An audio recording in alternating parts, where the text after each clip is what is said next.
कभी ये सोचा है कि एक डॉक्टर की सैलरी एक टीचर से ज्यादा क्यों होती है?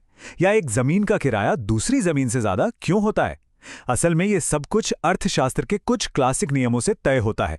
तो आज हम इन्हीं नियमों की परतें खोलकर ये समझेंगे कि किसी भी इकोनॉमी में पैसा यानी आय आखिर बढ़ती कैसे है। सवाल एकदम सीधा है। किसे क्या मिलता है और क्यों? और देखिए, ये सिर्फ किताबी बातें नहीं हैं। किसी की सैलरी, घर का किराया या किसी बिजनेस का मुनाफा, सब कुछ इन्हीं नियमों से जुड़ा हुआ है। तो चलिए मिलकर इसका जवाब ढूंढते हैं। किसी भी अर्थव्यवस्था को चलाने के लिए ना मोटे तौर पर चार चीजों की जरूरत पड़ती है। पहला, काम करने वाले लोग यानी श्रम। दूसरा, जमीन यानी भूमि। तीसरा, मशीनें और पैसा यानी पूंजी। और चौथा, इन सबको साथ लाने वाला बिजनेस यानी उद्यमिता। अब हम एक एक करके देखेंगे कि इन चारों को इनका हिस्सा आखिर मिलता कैसे है। चलिए शुरुआत करते हैं सबसे पहले और सबसे जरूरी सवाल से। श्रम यानी मजदूरी। किसी की भी सैलरी आखिर तय कैसे होती है? कमाल की बात यह है कि क्लासिकल इकोनॉमिक्स के पास इसका एक बहुत सीधा सा जवाब है। और वो जवाब है सीमांत उत्पादकता सिद्धांत। अब ये नाम सुनने में थोड़ा भारी लग सकता है, पर इसका मतलब बड़ा आसान है। मतलब ये कि एक कर्मचारी को उतनी ही मजदूरी मिलनी चाहिए जितनी वैल्यू वो कंपनी के लिए पैदा करता है।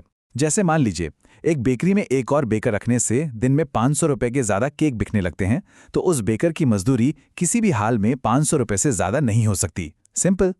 अब इस टेबल को देखिए, बात एकदम साफ हो जाएगी। मान लेते हैं कि मजदूरी की दर 55 रुपए है। कंपनी पहला वर्कर रखती है, वो 100 रुपए कमा कर देता है। बढ़िया है, फायदे का सौदा है। दूसरा वर्कर 85 रुपए लाता है, तीसरा 70 रुपए, अभी भी फायदा हो रहा है।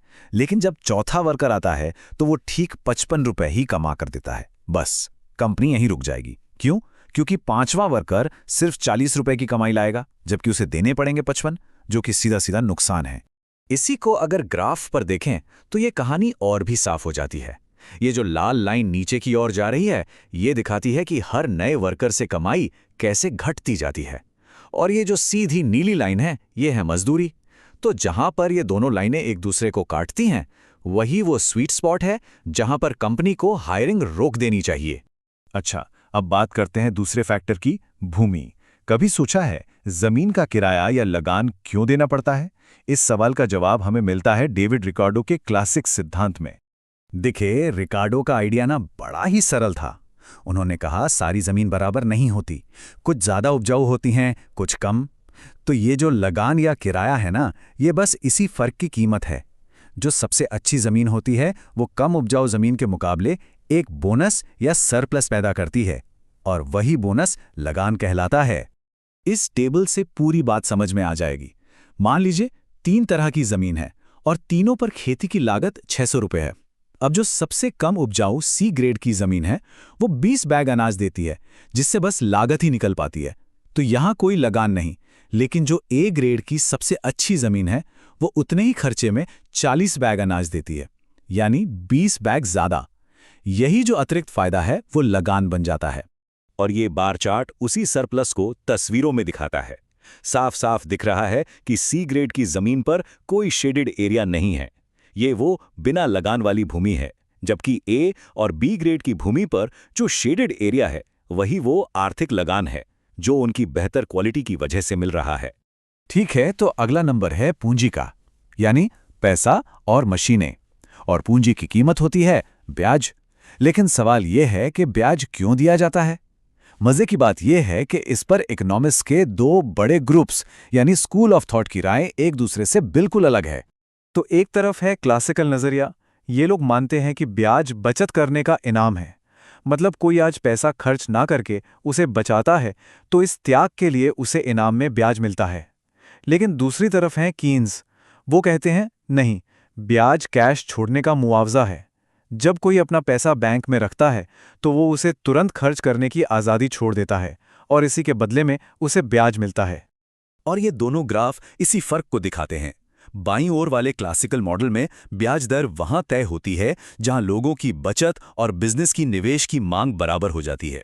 वहीं दाईं ओर कीन्स के मॉडल में ब्याज दर इस बात से तय होती है कि बाजार में कुल कितना पैसा मौजूद है और लोग उसमें से कितना कैश अपने पास रखना चाहते हैं। मतलब मंजिल एक ही है, ब्याज दर, लेकिन वहां तक पहुंचने के रास्ते बिल्कुल अलग हैं। और अब हम आते हैं अपने अंतिम और शायद सबसे पेचीदा फैक्टर पर, उद्यमिता। एक बिजनेस को जो प्रॉफिट यानी लाभ होता है, वो आखिर आता कहाँ से है? असल में ये कोई एक चीज नहीं, बल्कि कई अलग अलग वजहों से मिलने वाला एक इनाम है। तो एक सबसे पहला और सीधा आइडिया ये है कि मुनाफा सिर्फ जोखिम उठाने का इनाम है।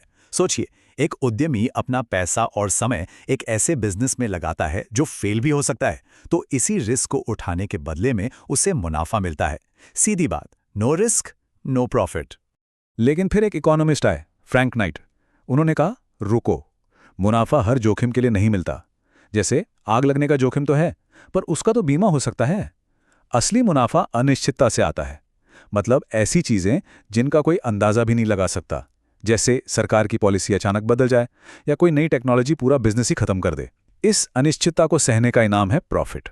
अच्छा, एक और नजरिया है जो कहता है कि मुनाफा सिर्फ और सिर्फ बदलाव का नतीजा है।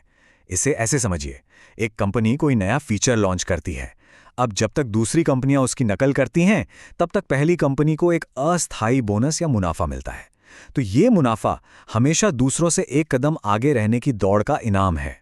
और आखिर में महान इकोनॉमिस्ट शम्पीटर का मानना था कि मुनाफे की असली जड़ नवाचार यानी इनोवेशन है। जब भी कोई उद्यमी कुछ बिल्कुल नया बनाता है, चाहे वो एक नया प्रोडक्ट हो या काम करने का कोई नया सस्ता तरीका, तो उसे इसका इनाम मुनाफे के रूप में मिलता है। तो इन सभी सिद्धांतों को अगर हम मिला दें तो मुनाफा आखिर है क्या? ये वो इनाम है जो एक उद्यमी को मिलता है। किस लिए? जोखिम उठाने के लिए, अनिश्चितता का सामना करने के लिए, लगातार बदलाव लाने के लिए और कुछ नया करने के लिए, ताकि आखिर में उसकी कमाई उसकी लागत से ज्यादा हो सके। तो ये थे आय के बंटवारे के वो क्लासिक सिद्धांत जो सदियों से चले आ रहे हैं। लेकिन आज एआई, डिजिटल एसेट्स और गिग इकोनॉमी के जमाने में क्या ये नियम अब भी उतने ही कारगर हैं? जब एक एआई प्रोग्राम हजारों लोगों का काम अकेले कर सकता है, तो फिर श्रम की सही कीमत क्या होगी? ये एक बहुत बड़ा सवाल है जिस पर आने वाले समय में हम सबको सोचना पड़ेगा।